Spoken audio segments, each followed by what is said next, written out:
Selamat sore Pak Irfan. Pak Irfan sudah hadir. Selamat sore. Mohon maaf ada kendala sedikit tadi, jadi nggak bisa on time. Selamat sore Pak.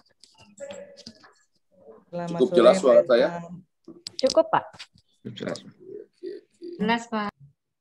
Baik, kita mulai sekarang, Bu Kapus. Ya, silakan Mbak Kiki. Mbak Kiki buka atau Mbak Rika dulu yang buka? Monggo silakan. Iya, baik, saya dulu Bu. Assalamualaikum warahmatullahi wabarakatuh. Waalaikumsalam warahmatullahi wabarakatuh. Om Swastiastu, Namo Buddhaya, salam kebajikan, Rahayu. Selamat sore Bapak dan Ibu sekalian. Yang terhormat Bapak Direktur Garuda, Bapak Irfan Setiaputra. Yang terhormat Ibu Kapus Diklat Pegawai Kementerian Pendidikan dan Kebudayaan, Ibu Amurwani Dwi Lestari-Ningsih. Yang terhormat Koordinator Pelatihan Dasar dan juga Kepemimpinan Ibu Kokom Kumala.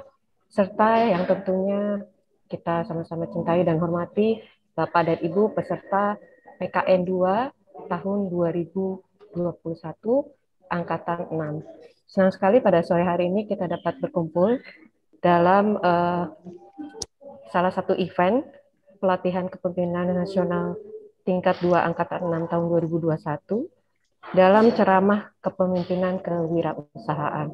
Dan sore hari ini kita sama-sama akan mendengarkan ceramah dari Bapak Direktur Utama Garuda, Pak Irfan, mengenai strategi Garuda Indonesia jalankan roda bisnis di tengah pandemi dalam perspektif kepemimpinan.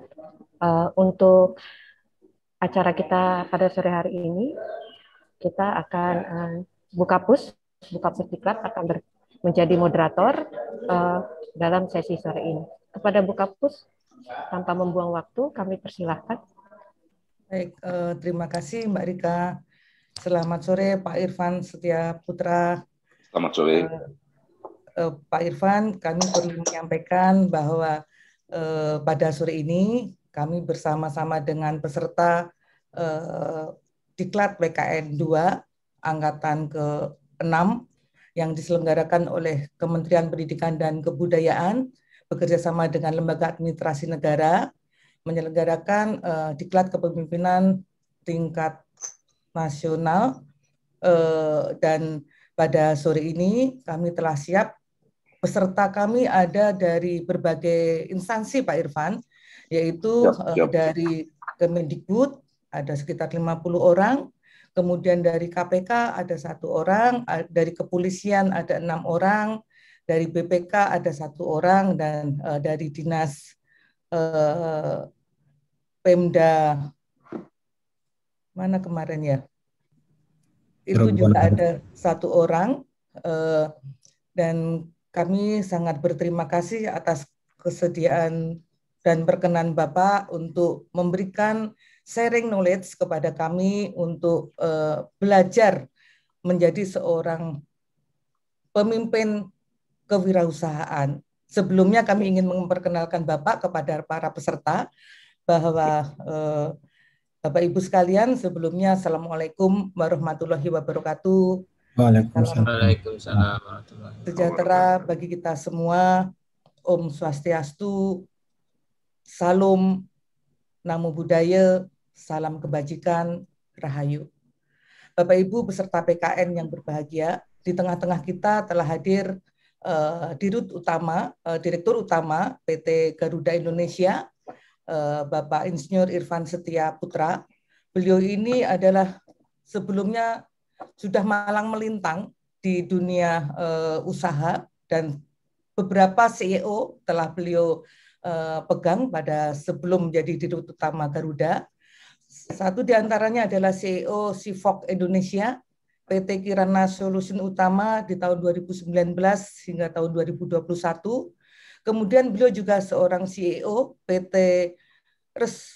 Reswara Minerji Hartama pada tahun 2017, kemudian juga CEO PT Cipta Kridatama pada tahun 2014 hingga tahun 2017, dan juga CEO PT Titan Mining Indonesia tahun 2012 sampai 2017, 2014 dan juga CEO PT Industri Telekomunikasi Indonesia Persero di tahun 2009 hingga tahun 2012.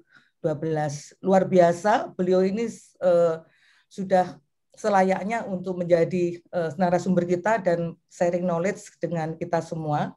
Pak Irfan yang kami hormati, bahwa salah satu agenda kami di PKN 2 ini adalah melakukan sharing knowledge dengan pemimpin yang mempunyai basic kewirausahaan. Karena apa?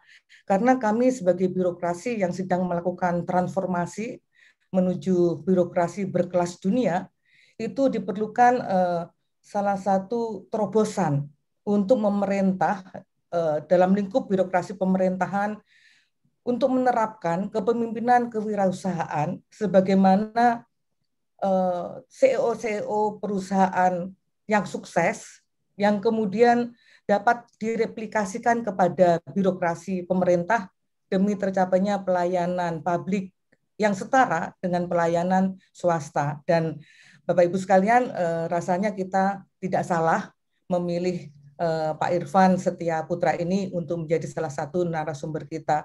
Tentu ini suatu momen yang luar biasa yang tidak boleh kita lewatkan, dan Pak Irfan untuk tidak membuang banyak waktu, kami persilahkan Bapak untuk bersharing knowledge bersama para peserta PKN 2 angkatan 6 tahun 2021 ini. Kepada Pak Irfan kami persilahkan.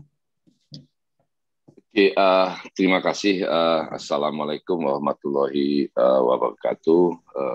Selamat sore, selamat siang, Ibu Kapus Diklat Kemendikbud dan Bapak Ibu sekalian yang saya hormati. Kembali terima kasih atas kesempatan yang diberikan dan sebuah kehormatan buat saya untuk bisa bicara depan Bapak Ibu sekalian. Saya memang tidak akan mempresentasikan sesuatu karena biasanya kalau presentasi itu suka distracting ya kan, suka cenderung pengen membaca. Dan sebaiknya mungkin lebih enak kita lebih banyak tanya jawab saja gitu kan. Tapi memang sebelum kita tanya jawab ada beberapa hal yang ingin saya sampaikan terkait pertama dengan Garuda dan apa yang dalam beberapa waktu terakhir ini kami lakukan, Bapak Ibu sekalian. Jadi mungkin saya bisa langsung aja. Bu Kapus Diklat, Bu Mawani, kalau diizinkan. Ya. Silakan, Bapak. Jadi sambil bercerita aja, Bu ya, supaya lebih enak. Mudah-mudahan. Jadi tapi santai, Pak. Ya, mudah-mudahan Bapak Ibu tidak tertidur ya. Iya. Tapi sebelumnya saya mohon maaf dulu karena kadang-kadang suka gugup kalau bicara depan teman-teman kementerian karena saya punya kecenderungan bicara ceplas-ceplos. Jadi kalau nanti ada yang dianggap berlebihan, mohon maaf sebelumnya ya. Jadi Bapak Ibu sekalian, Garuda ini national flag carrier. Jadi kalau kita bicara Garuda, kita bicara situasi saat ini, kita nggak boleh melepaskan diri dari apa sih Garuda itu, apa sih fundamental daripada industri yang kita pegang ini, karena orang suka salah menafsirkan dan orang kemudian suka salah memahami peran serta Garuda. Jadi Garuda ini udah umurnya 72 tahun, Bapak Ibu sekalian, didirikan oleh Bapak pendiri bangsa kita ini, Bung Karno dan teman-teman. Dan saya pada waktu masuk Garuda 1 tahun yang lalu, sempat juga coba cari-cari naskah, kenapa namanya Garuda gitu kan. Kalau Bapak Ibu sekalian mengetahui semua BUMN yang ada di Indonesia, mungkin mayoritas BUMN di Indonesia begitu lihat judulnya kita tahu bidang tugasnya apa gitu. Kayak misalnya pupuk Indonesia, yang ngurusin pupuk, semen, semen, Telkom, ada telekomunikasinya, kata-katanya, even Pertamina, ada minyak gitu. P-nya di depannya selalu adalah perusahaan ya kan. Kemudian mungkin yang agak berbahasa Inggris sedikit, Krakatau Steel gitu, tapi ada steel-nya, ada bajanya gitu kan, dan pos dan segala macam. Tapi kalau kemudian kita bicara Garuda, pertanyaan yang paling mendasar kan kalau mengikuti fatsum pemberian nama BUMN, mestinya bukan Garuda tapi pesawat Indonesia atau kapal terbang Indonesia atau apalah gitu. Nah, ketika nama Garuda Indonesia ini dicanangkan di perusahaan ini bukan sebagai semata-mata brand, tapi juga sebagai perusahaan, sebagai PT, nampak jelas kemauan pendiri bangsa ini terhadap perusahaan ini, yaitu apa?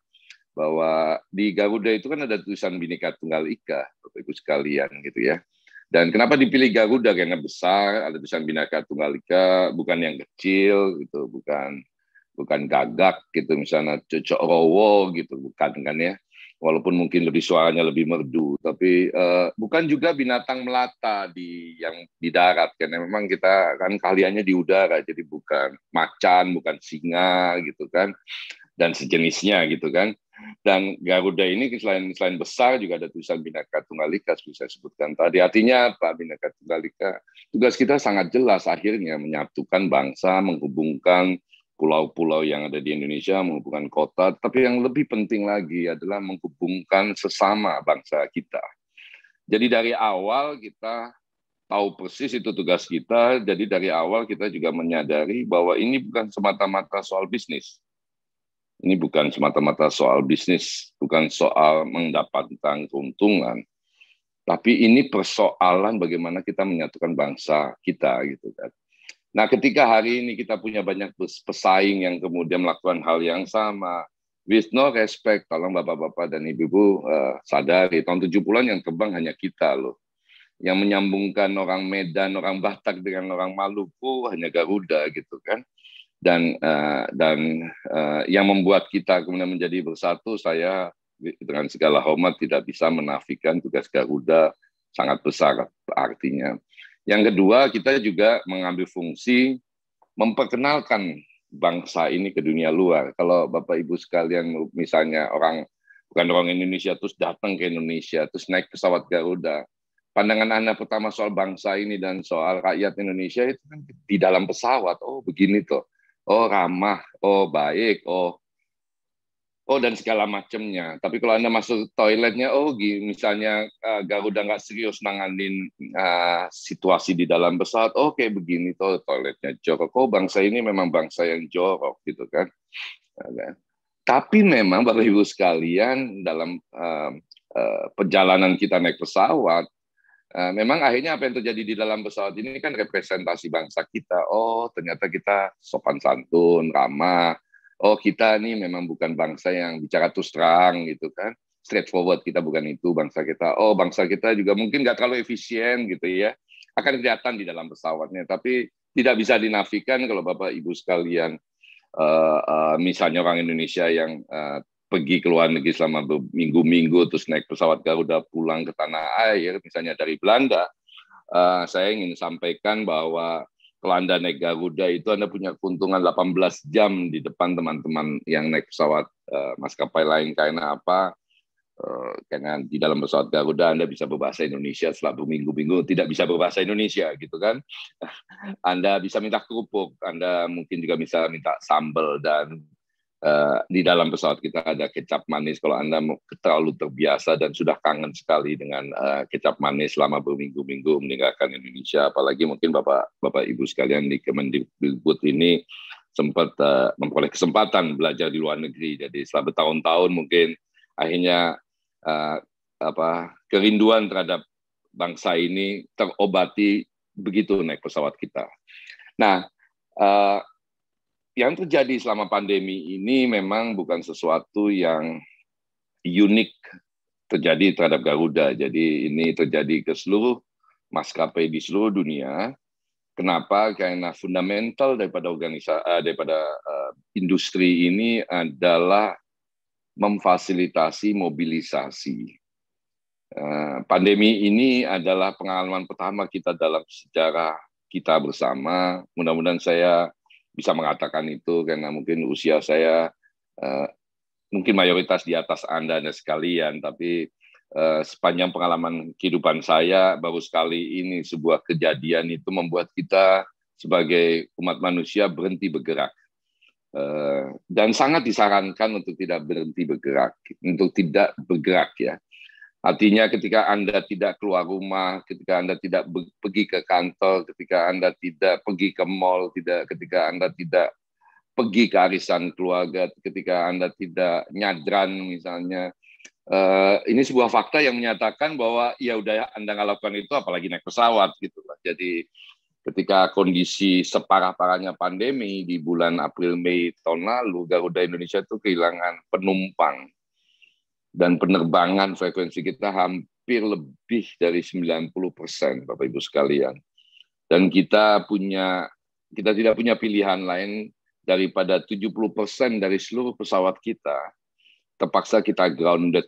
Grounded itu dalam istilah bahasa Inggris mendarat lah, tapi dalam bahasa industri kita adalah pesawat tidak diterbangkan, pesawat diparkir gitu. Jadi kebetulan saya punya kantor di Cengkareng ini, di satu sisi itu pemandangan terhadap GMF. GMF itu maintenance facility kita di mana hanggar dan kemudian fasilitas perbaikan pesawat itu dilakukan di hanggar-hanggar tersebut. Itu di hari-hari sebelum pandemi itu hanggar itu sepi. Paling ada 1-2 pesawat sedang diperbaiki atau sedang ganti oli, sedang dibersihkan dan segala macam. Tapi ketika pandemi terjadi itu bukan cuma hanggarnya aja yang penuh, tapi di depan hanggarnya banyak pesawat parkir soalnya Bapak Ibu sekalian, karena Cengkareng ini tidak didesain untuk sebuah airport yang punya fasilitas parkir pesawat untuk jangka waktu lama gitu, nggak ada gitu. Yang ada semalam gitu. Jadi kita terpaksa memparkir pesawat kita dan nggak cukup ternyata Cengkareng, dan kita minta izin di beberapa bandara lain seperti Kertajati untuk memparkir pesawat kita. Karena 70% dari jumlah pesawat kita nggak terbang, ya kan? Dan ini tentu saja mengakibatkan kondisi yang sangat brutal, kalau saya katakan dalam bahasa simpelnya, terhadap kita punya kondisi finansial, terhadap situasi psikologi karyawan, terhadap bentuk-bentuk pelayanan kita berubah total, dan kita semua shock tiba-tiba satu hari jumlah penerbangan yang keluar masuk di Garuda di Cengkareng atau di seluruh Indonesia itu nggak lebih dari berapa belas. Padahal biasanya setiap hari kita menerbangkan hampir 500 penerbangan sehari gitu kan. Jadi ini impact-nya sangat berat buat perusahaan, dan disitulah memang akhirnya penting untuk kemudian menata perusahaan ini harus seperti apa, dan juga disinilah kemudian peran seorang pemimpin, teamwork itu ada untuk memastikan bahwa perusahaan seperti Garuda ini masih bisa bertahan, masih ada, dan masih bisa melayani publik gitu. Sampai hari ini. Insya Allah sampai besok-besok juga gitu kan. Karena pandemi belum selesai, situasi yang kita hadapi belum selesai, dan penting buat kita untuk tahu apa yang kita mesti lakukan hari ini, tapi kita punya dasar penting bagaimana kita bisa lewati ini. Di hari-hari pertama pandemi, kami direksi berdiskusi dengan banyak pihak, termasuk internal, dan kemudian kita putuskan memang ada 2 hal yang harus kita lakukan dari hari pertama pada waktu itu pandemi. Yang pertama adalah memastikan bahwa perusahaan ini sustain. Sustain itu keberadaan perusahaan ini ada selama pandemi ini, karena kita nggak tahu berapa lama pandemi itu. Pada waktu kita diskusi pandemi ini berapa lama, ada bilang yang 2-3 bulan, tapi ada sempat teman yang mengatakan 5 tahun. Saya sempat agak kaget juga. Dasar Anda apa 5 tahun? Ternyata kebanyakan terima berita di WhatsApp grup keluarga dan komunitasnya dia gitu kan, yang banyak di forward gitu kan. Tapi yang ingin saya sampaikan dan waktu itu kami putuskan adalah, yang pertama adalah kita mesti memastikan perusahaan ini bertahan. Yang kedua, ketika pandemi ini berlalu, perusahaan ini berada dalam posisi dan kondisi jauh lebih baik dibandingkan sebelum pandemi. Nah, ini menantang kan, artinya pandemi ini aja belum tentu kita bisa lewati, tapi kalau nanti pandemi ini lewat, kita harus berada di dalam situasi yang lebih baik secara compare to the market, compare to the competitor, ya kan? Baik itu dari sisi finansial, baik itu juga dari sisi layanan, dan dari sisi persepsi, branding, dan sejenisnya. Nah, ini yang paling menantang yang kita hadapi hari ini, kemarin-kemarin, dan sampai hari ini, dan inilah yang memastikan kepada kita semua jalan yang harus kita lalui sebagai insan Garuda. Bapak Ibu sekalian, pandemi ini terjadi sekitar bulan Maret atau April gitu. Saya diangkat jadi dirut itu akhir Januari gitu kan. Saya juga manusia biasa gitu. Ketemu dengan banyak CEO prominent, artinya teman-teman CEO perusahaan-perusahaan besar. Saya diskusi sama mereka di awal-awal. Kalau kondisinya seperti ini, bukunya seperti ini, situasi industrinya seperti ini dalam kondisi pandemi, apa yang seharusnya saya lakukan sebagai seorang CEO? Ada 3-4 orang CEO presidir perusahaan-perusahaan besar saya tanya. Dan mereka jawabannya sangat simpel dan sangat cepat pada bagaimana mengatasi persoalan ini. Yaitu satu, bahasa mereka, lu mundurkan diri aja, gitu kan. Kenapa? Karena dia bilang ini udah gila, gitu. Ini udah gila, gitu. Gak ada manajemen book dimanapun yang bisa menjelaskan what you should do. Nggak ada pengalaman industri atau CEO di industri sejenis dengan kondisi jenis yang pernah terjadi di masa lalu yang kita bisa jadikan referensi. Dan ya basically mereka mengatakan, sudahlah Fang, tinggalin aja lah. Sudah, lu juga baru 2-3 bulan di situ, nggak ada yang nyalahin lu, udahlah gitu kan. Saya kalau dalam kontemplasi, saya juga suka mikir, ngapain saya ambil kerjaan ini ya. Ya kan, ya memang kelihatannya hebat jadi dirut Garuda, tapi ini gaya mengambil pekerjaan ini kan cuman ini hanya terjadi atau ini hanya orang-orang yang memenuhi syarat satu, Bu Murwani dan teman-teman sekalian. Ini pekerjaan yang diambil oleh orang yang sudah kekurangan masalah dalam hidupnya, sehingga mesti cari-cari masalah dan mencoba menyelesaikan masalah gitu kan. Padahal saya sebelum masuk Garuda ini memang memegang CEO sebuah perusahaan kecil, walaupun seperti tadi disampaikan Bu Murwani, saya memang megang berapa kali jabatan presidir. Saya udah hampir 20 tahun jadi presidir. Saya jadi presidir pertama umur 38 tahun.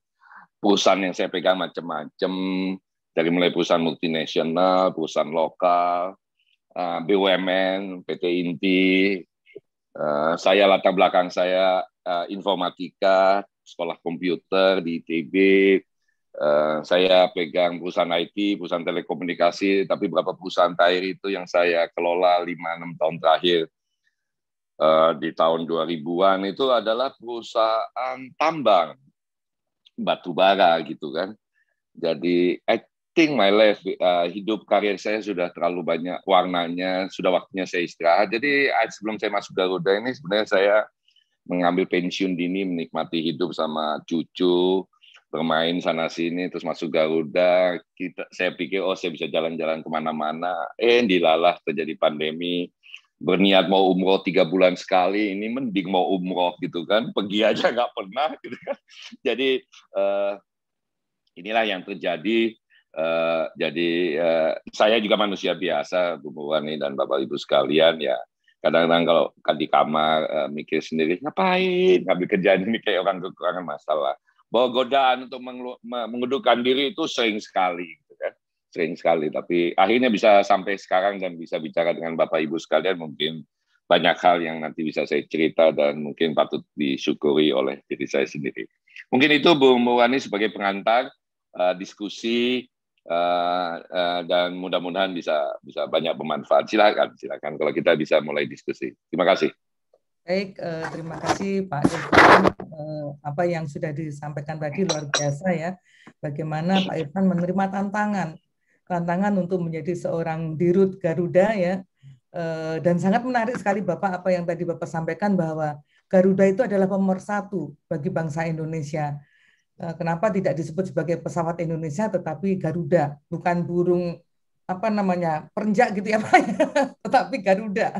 Garuda itu luar biasa, kalau kita sudah dengar Garuda luar biasa.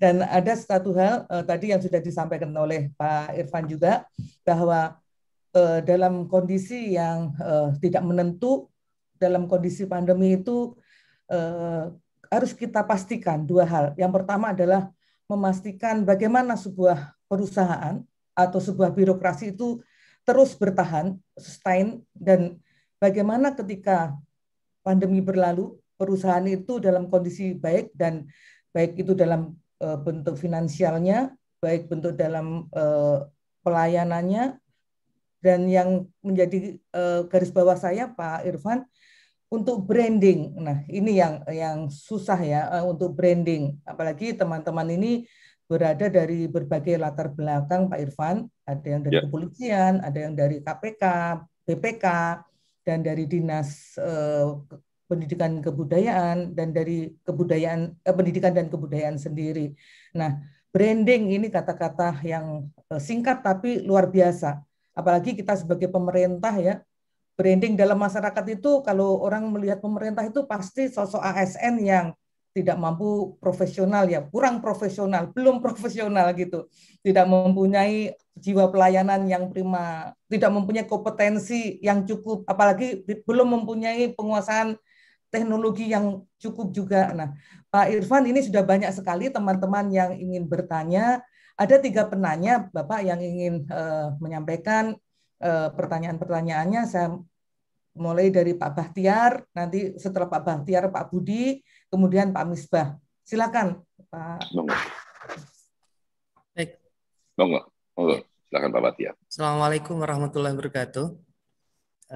Waalaikumsalam. Senang sekali berjumpa dengan Bapak Irfan sebagai Dirut Garuda Indonesia. Di tengah pandemi ini, Pak, banyak perusahaan, banyak warung, banyak rumah makan itu menjadi berdampak yang sangat berat dengan adanya pandemi ini. Ada yang sampai gulung tikar, ada yang sampai mem-PHK pegawainya walaupun dia tetap eksis, tapi juga bahkan sampai merumahkan pegawainya. Nah, yang menjadi pertanyaan saya adalah kalau strategi Bapak di Garuda yang cukup besar dan sungguh sangat melayani masyarakat ini seperti apa, Pak? Dan bagaimana Bapak mengatur atau meritmekan sehingga tidak ada yang saling dirugikan? Terima kasih, Pak. Ya, saya langsung jawab aja. Jadi seperti tadi saya sampaikan, fundamental dari aksi kita pada waktu pandemi ini kan 2, sustain dan kemudian become a better company setelah ini. Better company ini relatif ya, tetapi kita mesti selalu membandingkan dengan kompetitor kita dan apa yang dilakukan oleh teman-teman yang lain. Itu payung besarnya ya, itu payung besarnya. Nah, memang kita kan harus menghadapi dengan kenyataan yang kita hadapi setiap hari, dan saya tidak ingin mengatakan bahwa ini sebuah situasi yang dengan mudah kita meetingkan, kemudian kita desain ini strategi, visi, misi, dan segala macam. Bukan seperti itu. Kita harus berhadapan dengan situasi dan kondisi yang pada waktu itu, dari hari pertama sampai hari ini, pertanyaan yang saya selalu bawa setiap pagi pergi ke kantor adalah sederhana. Apakah perusahaan ini akan tutup? Kenapa akan tutup? Karena memang bisa dengan mudah tutup, karena teman-teman maskapai yang lain itu juga mulai berguguran tutup. Thai Airways misalnya, Virgin Atlantic di Australia, dan beberapa maskapai di Amerika Selatan dan di Eropa. Di awal-awal pandemi ini mereka sudah memprediksi, dan ketika melihat jumlah penumpangnya drastis turun, banyak pesanan tiket yang dibatalkan, uang keluar cukup banyak, mereka juga nggak tahan dan mengatakan tutup. Tapi problemnya dengan Garuda adalah sederhana, kita national flag carrier, kita bukan cuma menerbangkan orang. Pada waktu kita keluar negeri, kita bawa bendera Republik Indonesia. Jadi apa yang saya dan teman-teman lakukan di sini? Kembali lagi, ini bukan rocket science, kita buka buku juga nggak, bukunya mana gitu kan? buka mungkin jurnal apa gitu, nggak pernah ada yang bisa bicara. Jadi akhirnya setelah berapa kali diskusi, saya mengatakan sama seluruh teman-teman, udah deh, nomor 1 gini deh, gini. Sudah, jangan mengeluh. Sudah, jangan mengeluh, gitu kan? Kenapa? Karena mengeluh tidak akan membuat ini semua berubah. Yang kedua, Anda mau mengeluhkan siapa pandemi ini? Anda mau mengeluhkan penyakitnya, Anda mau mengeluhkan pemegang saham kita, pemerintah Republik Indonesia yang kenapa nggak lockdown dan nggak ini, nggak ini sekarang. Anda mau mengeluhkan siapa dan apa yang mau Anda keluhkan menghadapi situasi seperti ini? Karena kalau Anda terus-menerus mengeluh, yang pertama yang akan terjadi, ujungnya keluhan Anda adalah kepada Tuhan. Kalau kita sebagai manusia Tuhan kan kadang-kadang kita merasa jangan-jangan ini cobaan. Jangan-jangan ada pesan dari Tuhan yang mau coba disampaikan. Karena kita sebagai manusia ini kan juga selama bertahun-tahun, terutama kita yang berada di industri penerbangan ini kan serakah. Seakan artinya apa? Kita terbangin aja pesawat terbang kemana-mana, dan kalau Anda punya flight radar gitu, itu ada satu aplikasi yang kita dengan mudah kita berlangganan atau kita dapetin gratis. Begitu Anda lihat penerbangan di dunia itu atlasnya dibuka, itu isinya pesawat di mana-mana gitu kan. Garuda aja menerbangkan 500 penerbangan sehari, pada jumlah maskapai di seluruh dunia mungkin ada ribuan gitu kan. So, jangan mengeluh, karena kalau Anda mengeluh, ujung-ujungnya nanti Anda akan mengeluh kepada Tuhan. Yang kedua, kalau Anda mengeluh, energi yang muncul dari diri Anda itu energi negatif.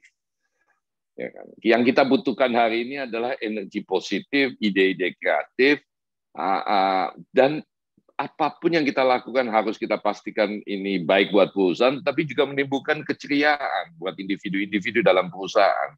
Ya kan? Jadi itu yang kita lakukan.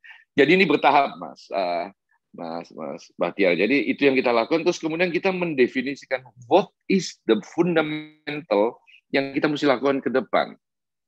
Ya, ini penting sekali. Karena apa? Karena yang kita lihat ini 90% penumpang nggak naik pesawat terbang. Oke, orang nggak memobilisasi. Terus mari kita lakukan riset kecil-kecilan lah, kita lakukan riset.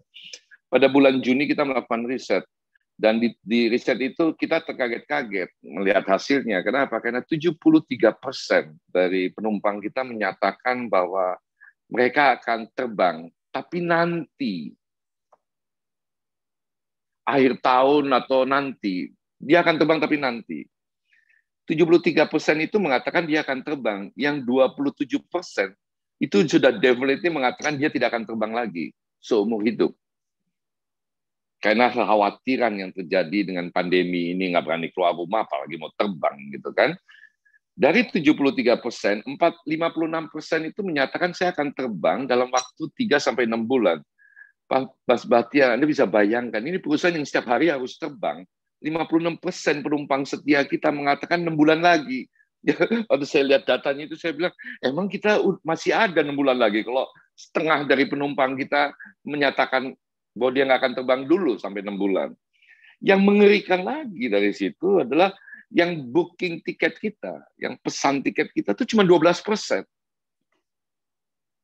Saya juga makin, waduh, yang biasanya 100% kita layani, sekarang cuma 12% gitu. Nah, akhirnya kembali lagi, saya juga manusia biasa gitu, ngeluh juga, tapi saya ingat pesan saya sama teman-teman, nggak boleh ngeluh, oke, kita cari cara. Yang pertanyaan paling penting kita kan adalah bagaimana yang 12-13% itu bisa meningkat, ya kan, supaya mereka naik pesawat kita bayar dan kita bisa terbang terus.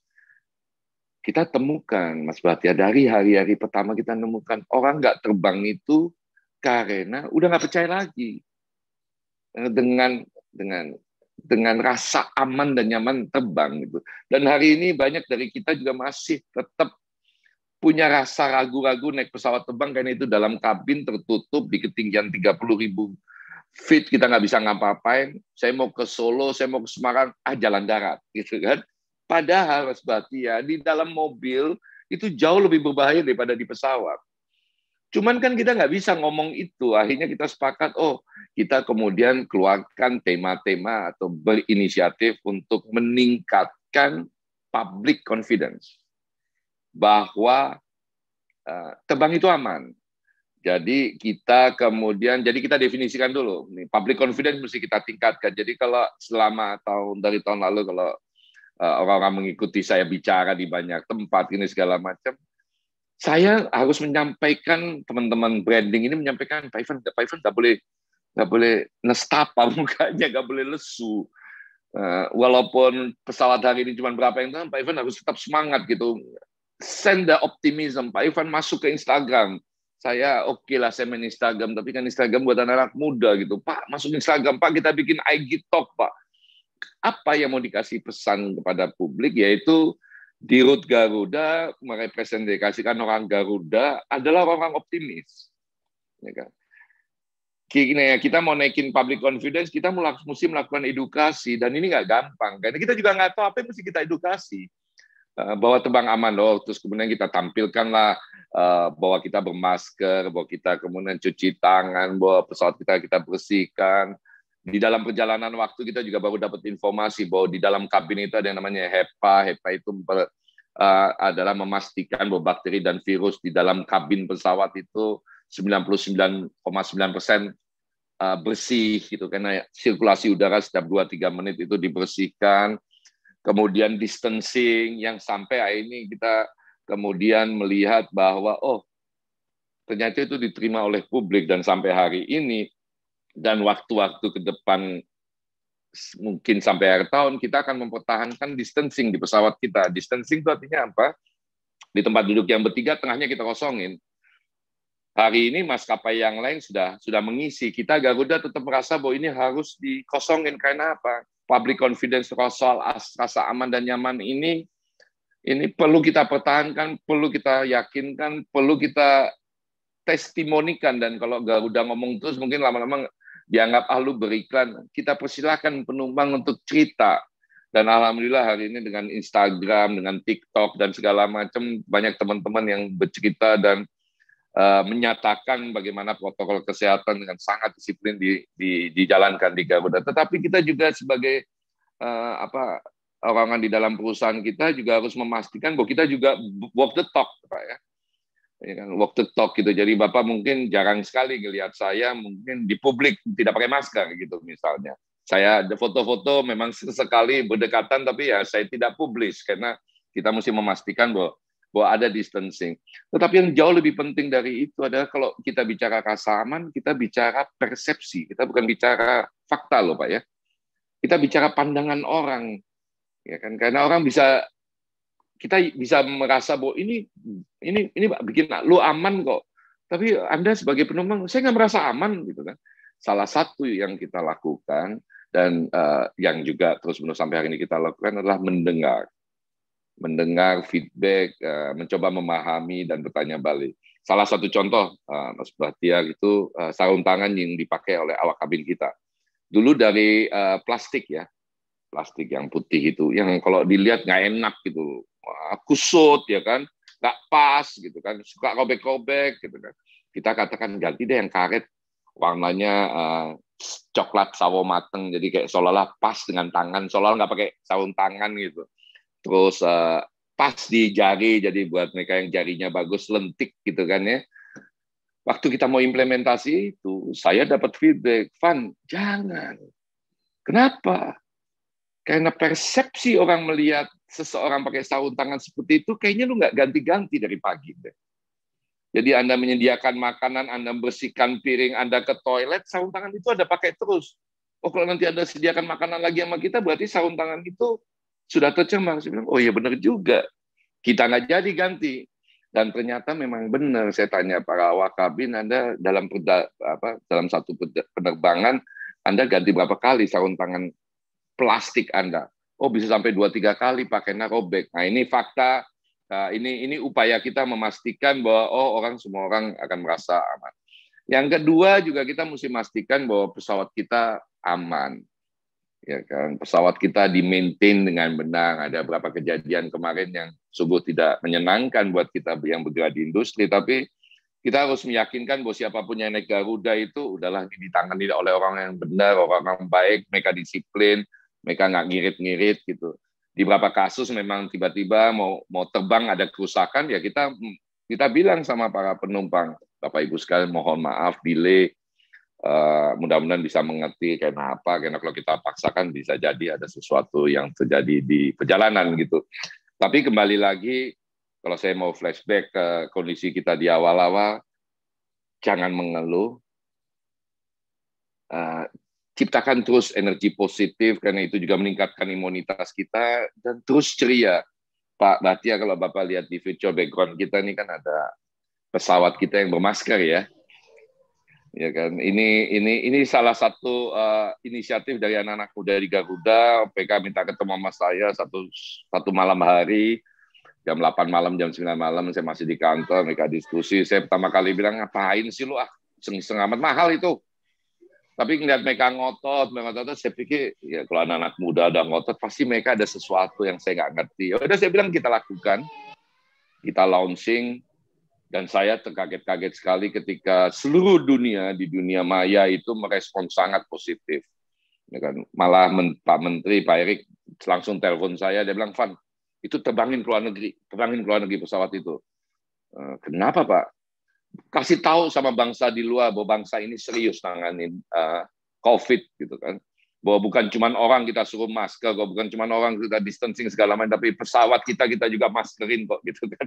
Dan setiap orang Garuda kalau ngelihat masker itu di bandara, saya masih sering, kita ada 5 pesawat yang bermasker seperti itu Pak Bahtiar, Mas Bahtiar ya. Kalau ke bandara ngelihat, saya bilang seru juga gitu kan. Pernah saya berangkat sama anak cucu saya, mereka lagi jalan di bandara ngelihat masker itu, cucu saya histeris gitu kan, kemudian foto gitu. Itu kan menimbulkan keceriaan, nggak ada salahnya kan kita menciptakan seperti itu ya kan, membuat orang ceria, nggak membuat orang kaku dan ini. Dan juga para pilot dan awak kabin kita di awal-awal itu rebutan gitu, saya mau nerbangin itu, saya mau berada dalam saat itu. So kita creating positive energy, karena positive energy itu sangat penting dalam kondisi seperti ini. Demikian Mas Bahtiar ya. Terima kasih. Terima kasih banyak Pak atas motivasi dan saran-sarannya.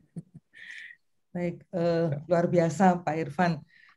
Banyak sekali insight yang tadi sudah disampaikan oleh Pak Irfan, bagaimana kita meyakinkan customer dan juga meyakinkan semua kru, baik yang di awak kabin maupun pilot, dan tentu juga semua yang terkait dengan penerbangan. Pak Irfan, saya ingin menanyakan pada Bapak, apakah ada mandat khusus Pak dari Pak Menteri BUMN ketika pada akhirnya Bapak ditugaskan untuk menjadi Dirut Garuda? Ya, jadi sebenarnya saya cerita apa adanya ya. Kembali lagi saya nih kebetulan sudah pensiun dini, umur 52 lah. Saya pikir enough is enough, setelah belasan tahun jadi presti. Ibu mungkin bisa bayangkan ya, seorang presti dari umur 38 tuh saya boleh dibilang nggak pernah lihat matahari di rumah gitu kan ya. Jadi pulang selalu malam gitu, bepergian terus gitu kan. Tadi mulai sakit sana sini muncul lah gitu kan ya. Jadi terus ya saya pengen menikmati itu. Tapi kebetulan sekali berapa teman-teman lama berada di sekeliling istana, kemudian ngojok-ngojokin saya, jangan seenak-enaknya aja menikmati hidup dong, bantu-bantu kita. Tadinya saya tegas sekali menolak, tapi setelah lama-lama saya pikir-pikir ya orang disuruh bantu kok nggak mau bantu. Ya udah saya bilang saya bersedia gitu. Sebenarnya nggak ditawarin di Garuda Bu, pertama kali nggak ditawarin. Cuman memang saya beberapa kali mestinya ketemu Pak Menteri, tapi gagal, dan yang terakhir gagal karena kebetulan tiba-tiba muncul kasus Harley dan Brompton gitu ya. Dan setelah itu nggak dipanggil-panggil, nggak ada berita, saya pikir ini biasa kan, udah jadi basi. Kebetulan itu bulan Desember, saya udah pesen tiket lama. Kebetulan anak saya satu sedang bersekolah di luar. Jadi kita udah berencana satu keluarga kumpul berlibur ngeliat salju lah, karena biasa orang desa kan belum pernah lihat salju, jarang-jarang gitu kan. Jadi pengen lihat salju lah gitu kan. Di tengah melihat salju tiba-tiba ada WhatsApp dari Pak Menteri, bisa nggak kita ketemu? Saya bilang waduh, lagi di tengah. Saya bilang gimana caranya nih pulang ya? Dengan gemetar saya jawab, mohon maaf saya bersedia, tapi saya sedang ada di Eropa, kalau Bapak memang menginginkan saya segera pulang. Kebetulan alhamdulillah Pak Erik sangat mengerti, dan jangan, nanti aja kapan ke Bali nanti kita ketemu. Jadi waktu ketemu beliau mengatakan minta tolong bantu.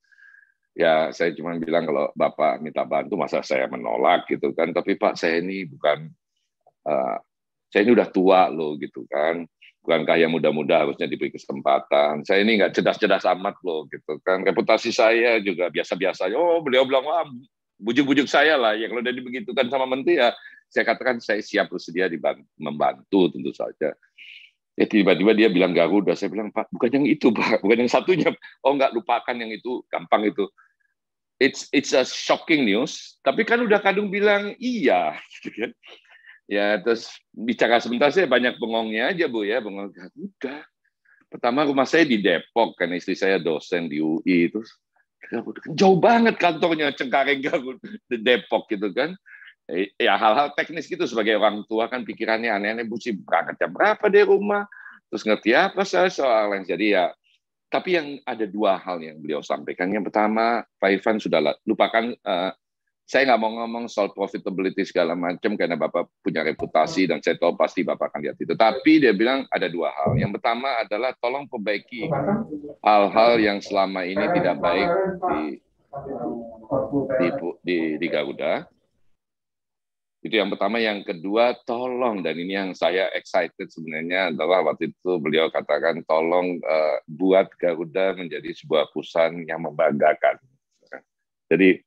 Jadi dua hal ini dan ya kalau ditanya pesannya itu, dan begitu pandemi terjadi, ini yang cukup menarik, beliau juga ketemu sama saya, dia bilang, waduh, Pak Irfan, saya kok jadi begini ya? Saya bilang, oh don't worry Pak, don't worry, kan gak ada yang tahu juga gitu kan.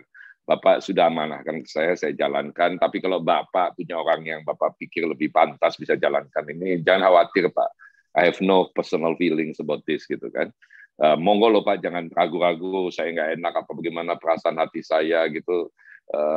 Don't worry lah, saya cuma katakan silahkan Anda ganti saya gitu kan. Tapi kalau diperkenankan saya akan jalankan terus, saya akan maksimalkan ini. Dan aja banyak diskusi dan ya alhamdulillah hubungan sampai saat ini terbuka. Beliau support ke Garuda minta ampun, jadi ya kita juga merasa cukup nyaman lah. Luar biasa ini Pak Irfan. Tentu Pak Erik, Pak Menteri BUMN memilih Bapak bukan asal memilih tentunya. Karena kalau tadi Bapak menyampaikan sejak umur 38 tahun Bapak sudah memimpin sebagai CEO ya. Tentu pengalaman Bapak luar biasa ini. Dan satu hal juga Pak Erik menyampaikan perbaiki yang tidak baik di Garuda dan membuat kita bangga menjadi bagian dari Garuda. Ini kan suatu tantangan Pak, challenge ketika branding Garuda mulai turun di mata masyarakat ketika kasus Harley Davidson dan Brompton yang Pak sampaikan tadi. Mungkin Bapak bisa menyampaikan sebelum nanti teman-teman bertanya ini, karena banyak banget yang mau bertanya ini Pak, bingung juga saya jadinya. Jadi menarik sekali ini Pak. Apa yang strategi apa yang Bapak lakukan ketika Garuda dalam kondisi down, dan kemudian tentu pengalaman yang luar biasa yang sudah Bapak miliki itu memberikan bekal ketika Bapak harus memutuskan sesuatu untuk menaikkan kembali pamor Garuda ini branding yang lebih baik lagi. Silakan, ya, jadi gini Bu. Jadi gini Bu, memang pengalaman saya bersyukur lah ya. Saya mensyukuri hidup dan pengalaman saya yang saya peroleh karena diberi kesempatan. Jadi no mistake ya. Saya bukan orang yang merasa bahwa saya bisa begini karena 100% usaha saya, tetapi udah pasti ada sekelompok orang atau orang yang memberi saya kesempatan. Memang pada waktu masuk Garuda, saya juga menyaksikan begitu banyak buka teman-teman saya di Garuda itu yang melihat saya dengan sebelah mata, gitu kan. Dan saya yang banyak orang lupa dan nggak tahu itu Irfan ini seorang yang sangat percaya diri walaupun kadang-kadang nggak tahu apa-apa, gitu kan ya. Jadi saya sampaikan ke tim saya, kita bikin town hall itu pertemuan dengan seluruh karyawan.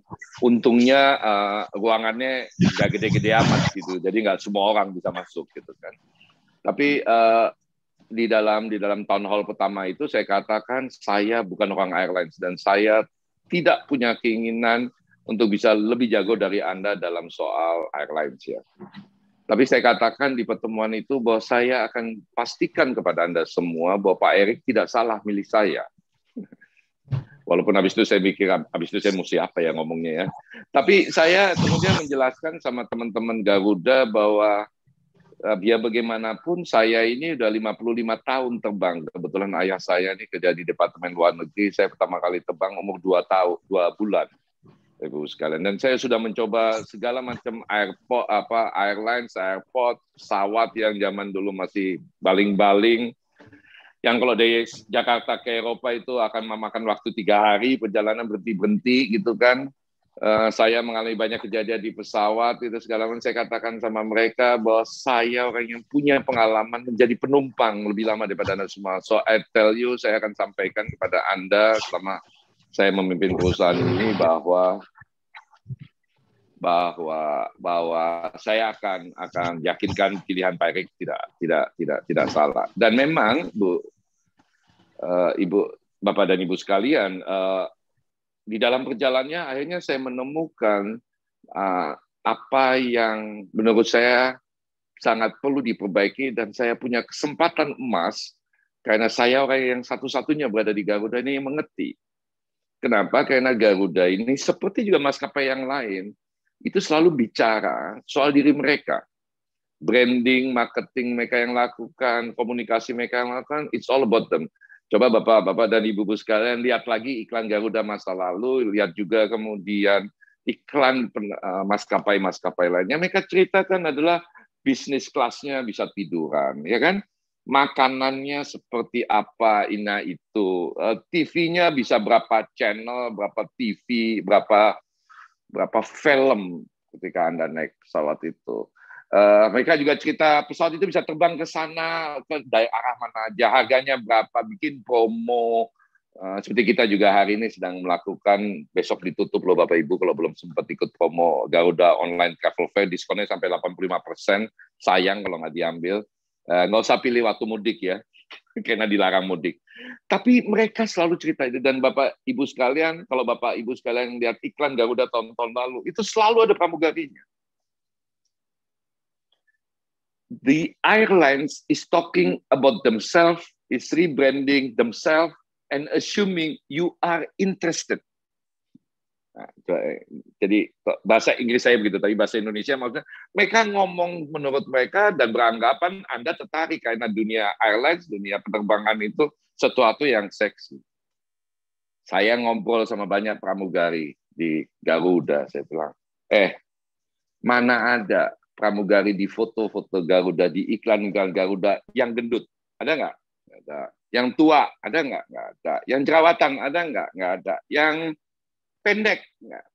Yang ada semuanya adalah profil pramugari by the men's world fantastic. Jadi kita sebagai penumpang lihat iklan Garuda, wow, laki-laki terutama kan. Kemudian begitu naik pesawat Garuda, duduk di business class, kok yang layanin saya ibunya pramugari gitu kan. Jadi iklan kita mencoba menjelaskan soal apa yang kita mau, tapi kita nggak pernah peduli sama penumpang. Juga kita menciptakan persepsi-persepsi yang salah. Jadi Bapak Ibu sekalian, mulai saya masuk dan berapa bulan setelah saya masuk, saya katakan saya tidak akan keluarkan lagi iklan yang isinya pramugari. Kalau belum ada foto pramugari, jauh, samar-samar gitu kan, kecil gitu kan, bukan di depan rame-rame gitu kan, karena we are not selling girls, Bapak Ibu sekalian. Iya kan? Itu yang kedua saya katakan, Anda tuh kan nggak peduli sama penumpang. Saya Bapak Ibu sekalian, mungkin karena ini kita lagi daring, Bapak Ibu nggak tahu bahwa ketinggian badan saya itu 1,90 cm. Saya tinggi badan saya mendekati 2 meter. Dan di banyak kasus saya nggak mampu bayar bisnis kelas Garuda, sehingga saya mesti duduk di ekonomi. Dan kalau di ekonomi saya ngotot di gang, ya kan? Karena kaki saya nggak muat. Tapi saya bilang sama teman-teman pramugari, setiap kali saya naik Garuda, setiap kali saya duduk, pasti setiap penerbangan saya 2 kali ketabrak troli kaki saya. Anda kan nggak peduli bahwa ada orang penumpang yang tinggi badannya nggak normal berada dalam sini, bahwa ya sebelum di row saya berhenti, Pak, minta maaf, masukkan kaki Bapak, saya mau lewat. Enggak kan Bapak, Anda tabrak aja begitu saya kesakitan, bilang, oh maaf, gampang minta maaf. Yang kedua, saya katakan, berapa kali penumpang kita ketumpahan minuman, dan Anda cuma bilang maaf, ya kita juga dengan mudah mengatakan maaf, tapi persoalannya adalah, apakah Anda mengerti kegondokan yang kita alami, apalagi celana saya ditumpahi kopi, dan saya nggak bisa ikut meeting karena kebetulan celana saya warnanya kaki gitu kan. Apakah Anda menyadari ketika penumpang itu misalnya, saya tanya sama mereka, Anda sering nggak lihat penumpang naik pesawat sudah nangis? Udah dari naik pesawat nangis, selama di dalam pesawat nangis. Sering, Pak. Terus Anda tetap aja nawarkan, Pak, Bu, mau ayam atau ikan? Apa peduli dia soal, oh ya.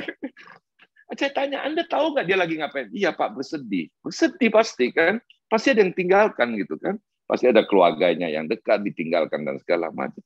put your empathy lah, saya katakan. Ya, yang Anda tanya bukan ayam atau ikan, yang Anda tanya, ibu, bapak butuh tempat, mau pindah ke tempat yang lebih privasinya, kebetulan di belakang misalnya ada kosong atau di bisnis kelas kosong, ya minimal sediakan lebih banyak tisu dan air putih, karena itu pasti lebih dibutuhkan kan. Tapi yang pasti dibutuhkan oleh orang itu adalah kesendirian, dan mungkin butuh ditemani ketika dia mengungkapkan kesedihannya karena dia pergi sendirian. Yang kedua, Bapak Ibu sekalian, pernah naik Garuda delay nggak? Sering mestinya kan, sering kan. Saya Pak sempat mengungkapkan kemarahan saya yang begitu besar karena ada satu kejadian di mana pesawat itu rusak dan delay 4 jam. Saya kumpulkan para direksi saya yang berasal dari Garuda dan beberapa VP. Saya tanya, apa masalahnya dan apa yang Anda tangani? Bapak Ibu sekalian, selama 20 menit semua orang bercerita. Nggak ada satu pun keluar kata-kata penumpang diginiin, nggak ada yang peduli, Pak. Bapak Ibu sekalian, yang mereka peduli adalah pesawat ini harus diperbaiki dengan cara seperti ini, pilotnya harus dibegini ini segala macam. Saya tanya, setelah 20 menit, saya bilang, lu udah gila ya? Nggak ada satu pun di antara Anda semua memikirkan bagaimana penumpang. Semua terhenyak, Bapak Ibu sekalian, karena memang selama belasan tahun berada di Garuda, mungkin mereka nggak pernah di-drive discussion soal itu. Saya tanya, Anda ada yang tahu nggak? Jangan-jangan setelah 4 jam delay, mereka mendarat di satu tempat, dan dia langsung ke rumah sakit karena menemui ibunya, dan ternyata ibunya baru 1 jam yang lalu meninggal. Di mana moralitas kita? Ya. Apalagi kita nggak peduli gitu kan. Jadi Bapak Ibu sekalian, kalau ditanya apa yang saya lakukan di hari pertama, saya nggak ngerti airline, saya nggak bisa membedakan Bapak Ibu sekalian sampai hari ini Boeing atau ini Airbus, saya nggak bisa bayang, saya nggak bisa bedain. Gitu. Sebagai dirut Garuda kok nggak bisa bedain airline, ini Boeing apa Airbus. Tapi pertanyaan saya, apa penting saya tahu soal itu? Kan enggak kan. Tapi penting buat saya mendekatkan kembali kemudian penumpang dengan kebutuhan. Karena bisnis kita, Bapak Ibu sekalian, itu sederhana. Saya katakan juga sama teman-teman di Garuda, bisnis kita adalah membawa orang dan barang dari satu ke tempat lain sesuai yang kita janjikan. Sesuai yang kita janjikan. Kalau kita janjikan jam 1, berangkatnya nyampe sana jam 3, make sure nyampe sana jam 3. Dengan segala macam cara. Kalau Anda janjikan di iklan Anda ada beberapa perempuan yang cantik-cantik, make sure di dalam pesawat seperti itu. Jadi ketika Anda menaruh pramugari yang ibunya pramugari, Anda nggak deliver janji Anda. Sederhana aja. Ya kan? Nggak penting itu soal bisnis. Kasih bisa tiduran apa enggak, itu soal kedua. Bahwa ada orang yang pengen naik pesawat terbang, naik bisnis kelas yang bisa tiduran flight, monggo. Karena buat kami, buat saya hari ini jauh lebih penting rasa aman, jauh lebih penting Anda dihargai. Ngapain daripada bisa tiduran terus kemudian ditumpahin juga kopi dalam perjalanan 2 kali, misalnya kayak gitu kan, dan lain sebagainya. Jadi ini tahapan yang kita sedang lakukan, dan saya kok merasa bahwa kemudian teman-teman di Garuda ini ngelihat saya ada values karena saya deliver the message of the customer. Demikian Bu Wani, bisa kita selesai jam 6. Nggak apa-apa, saya ikutin aja terus sampai puas Bu. Sampai nanti ada panggilan dari sekretaris Pak, sudah cukup gitu Pak. Silakan. Baik, terima kasih Pak. Ini ada banyak sekali pertanyaan Pak Irfan, luar biasa. Saya akan bacakan dari pertanyaan yang tertulis di chatting. Ini banyak banget Pak di chat ini ya, dari Budian Rahmawati yang menanyakan tentang bagaimana menjadi challenge seeker, dare to take risk, dan tidak mudah menyerah. Dalam situasi yang sulit ini tentu perlu tim yang solid, yang juga punya pemahaman dan kesamaan visi dan misi tersebut. Dan bagaimana strategi Garuda untuk membuat komponen menjadi optimis dan mampu bertahan hingga saat ini, Pak Irfan? Itu pertanyaan dari Budian. Silakan Pak Irfan. Ya memang saya mohon maaf ya. saya bukan orang yang terlalu cerdas, Bu, ya. Sekolah saya aja 6,5 tahun di TB, jadi ya Ibu bisa tahu lah seberapa kualitas kecerdasan saya, gitu kan. Tapi memang dari awal saya berkarir, saya tahu persis apa yang saya bisa, apa yang saya enggak. Jadi saya membesarkan yang saya bisa, tapi kemudian saya memang mencoba menutupi banyak hal yang mungkin saya lack dibandingkan teman-teman yang lain. Nah, salah satu yang saya dari awal pelajari dan dalami dan pelajari, dalami dan masuk dalam DNA dalam darah saya itu soal pengambilan keputusan. Dan saya selalu punya asumsi bahwa leadership is all about making decisions. Nah, saya ini penganut paham Colin Powell, ya. Bukan berarti saya mengagumi orang Amerika, jangan disalah paham. Bukan juga dianggap saya ini senang perang, bukan. Tetapi Colin Powell itu menyarankan, menginformasikan bahwa janganlah mengambil keputusan ketika informasinya belum lengkap. Beliau menggunakan istilah 40x70. Jadi jangan mengambil keputusan kalau sudah belum nyampe 40% informasinya. Tetapi juga jangan mengambil keputusan menunggu informasinya lengkap, karena maybe it's too late, gitu kan. Itu yang pertama. Jadi ketika informasinya sudah menurut saya cukup, walaupun belum lengkap, saya ambil keputusan. Nah, mohon maaf ada gaung nih. Mungkin ada yang speakernya ini. Oke. Ya. Jadi nggak apa-apa ini.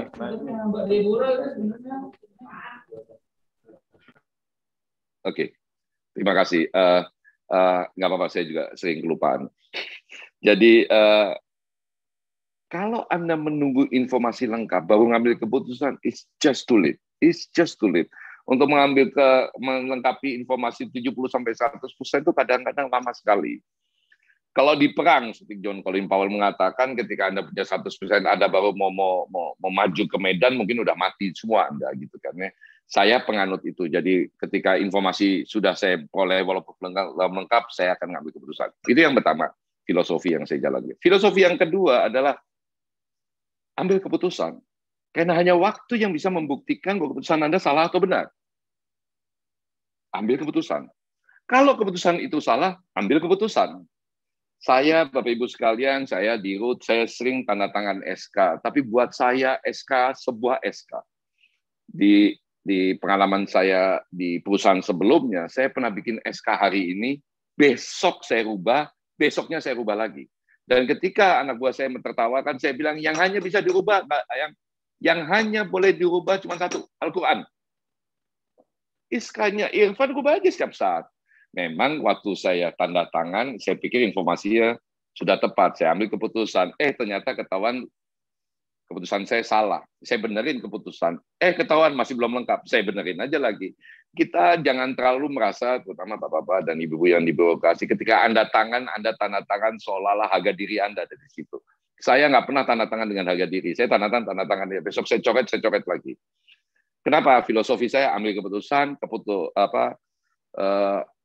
apakah keputusan kita benar apa enggak, cuman waktu yang bisa membuktikan. Tugas kita bukan ngambil keputusan saja, tetapi tugas kita manage keputusan. Jadi kalau Anda keberanian saya menghadapi situasi krisis, gini segala macam, saya memang dari dulu sudah membiasakan diri ngambil keputusan. Soal benar apa enggak keputusan itu kita kan nggak pernah tahu. Nah, saya mengajak teman-teman saya di kantor untuk melakukan. Saya mengajak teman-teman juga di sini pada waktu proses coaching saya dengan banyak teman-teman, saya katakan gitu, banyak orang cuma bilang, Bapak kan bisa ngomong karena udah pengalaman. Enggak, saya bilang enggak, kita kan semua udah pengalaman. Contohnya begitu Anda menikah. Ya kan? Kalau Anda mikir tuh, ini bener nggak ya saya ngawinin perempuan ini? Nggak akan pernah kawin Anda. Definitely saya jamin. Saya bilang, kalau Anda merasa ya udah nikahi aja. Lamar bapaknya, kalau bapaknya setuju, nikahi, habis itu manage. Ya secara guyon saya katakan, bukankah bagian dari manage itu adalah menceraikan juga? Itu kan bagian dari memanage. Gitu kan.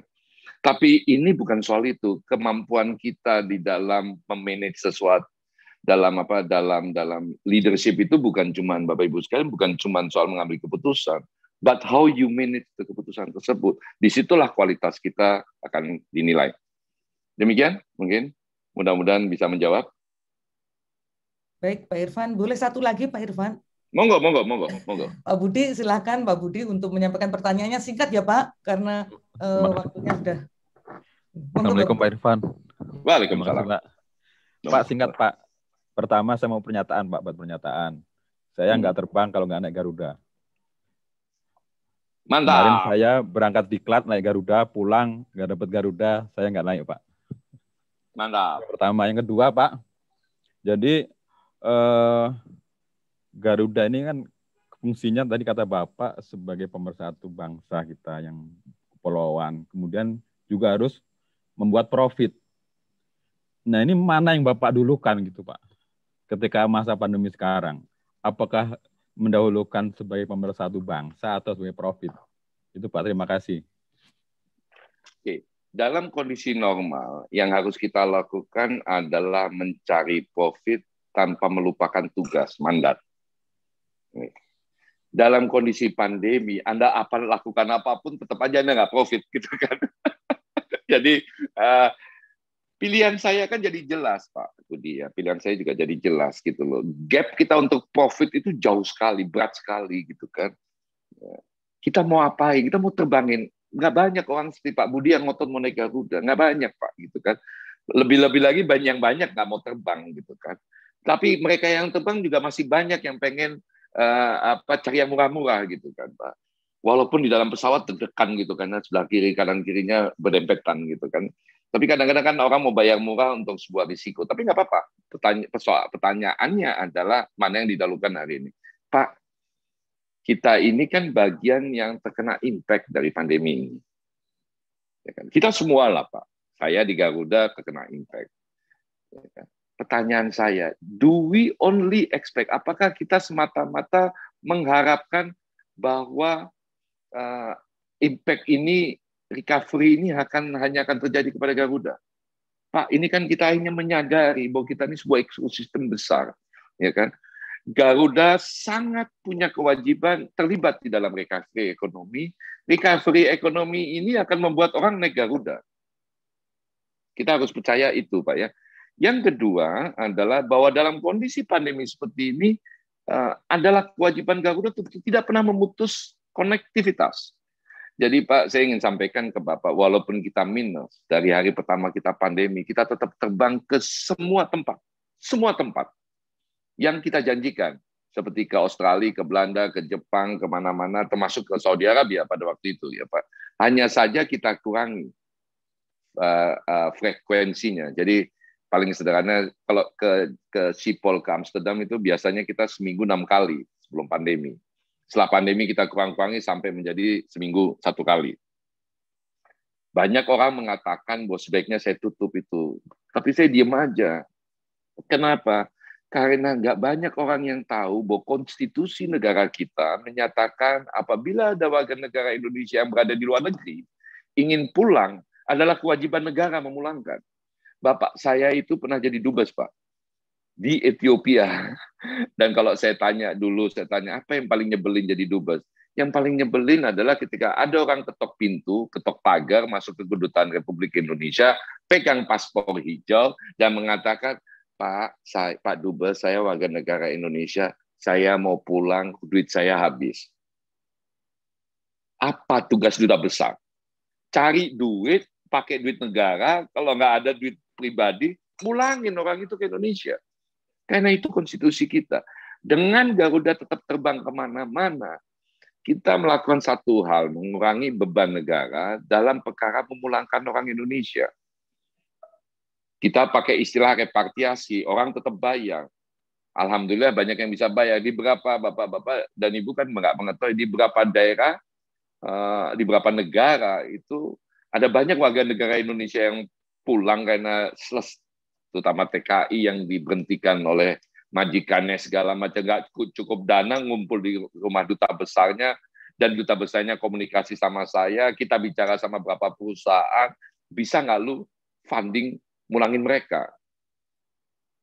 Jadi bayangkan kalau kemudian Garuda tetap nggak terbang gitu, dan yang terbang maskapai lain. Saya malah terkaget-kaget. Qantas, perusahaan yang sangat dibanggakan di Australia, berapa bulan lalu mengatakan kita tidak akan terbang internasional, kita hanya akan terbang di dalam negeri Australia aja. Saya sempat mengatakan sama teman-teman di Australia, udah gila pemerintah lo. Udah gila Qantas yang begitu Anda banggakan. Nggak peduli dia sama orang Australia mau pulang ke Indonesia. Benar kan Bapak Ibu sekalian? Dan pada waktu bulan-bulan itu sampai sekarang, orang Australia kalau mau pulang ke Australia, naik pesawat apa? Garuda. Saya cuma katakan, nanti kalau semuanya lewat, Anda terbang lagi keluar dari Australia ke luar negeri, Anda pastikan Anda naik Garuda, karena Qantas was not there pada waktu Anda mau pulang.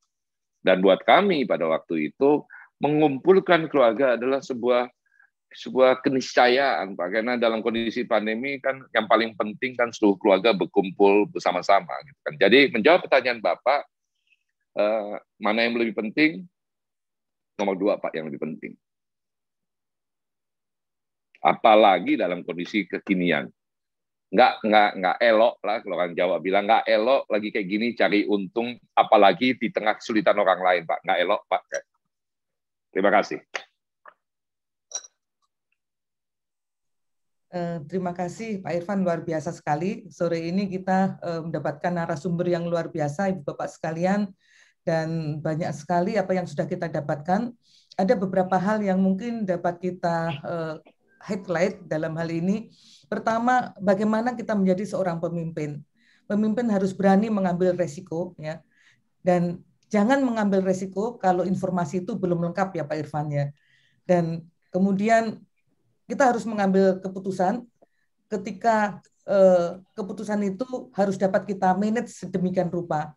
Dan tentu saja kita juga harus berempati, dan ini bagian dari pelayanan kita, bahwa kita tidak dapat, kalau Garuda tidak boleh memutuskan konektivitas, tetapi kalau kita tentu tidak boleh berhenti melakukan pelayanan kepada publik. Tentu saja hal yang sama dilakukan oleh Garuda, dan apa yang tadi sudah kita dapatkan, banyak sekali insight yang sudah disampaikan oleh Pak Irfan kepada kita. Dan tentu saja Ibu Bapak sekalian, banyak pengalaman yang sudah di-sharing kepada kita. Mudah-mudahan ini tidak hanya transfer knowledge, Pak Irfan, tetapi seperti Pak Jokowi selalu bilang, ini delivery knowledge, bagaimana nanti kita bisa mengambil dan mengeterapkan di instansi dan saker kita masing-masing.